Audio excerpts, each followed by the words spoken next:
One of the questions I've heard lately is, why does my car leak water?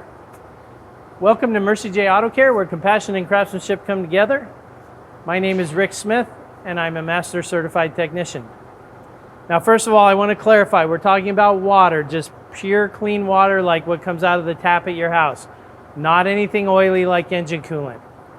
But if you're seeing even large puddles on the ground, especially when it's humid out and it's hot out, it's most likely coming from your air conditioning. Your air conditioning should get very cold, and when it does, it condensates and sweats, and there's a drain to actually let the water out of the system. On this Ford Escape that we're working on today, it's quite visible, so we thought we'd show that to you. So the part of your air conditioning that gets cold is called the evaporator. It's inside the car. Right where my finger's at, that's the drain. And you can see the water dripping out of it right now because this air conditioning is working quite well. So if you have plain water on the ground when it's hot and humid out, probably nothing wrong with your car. I hope this has been informational to you. And until next time, blessings to you and safe travels.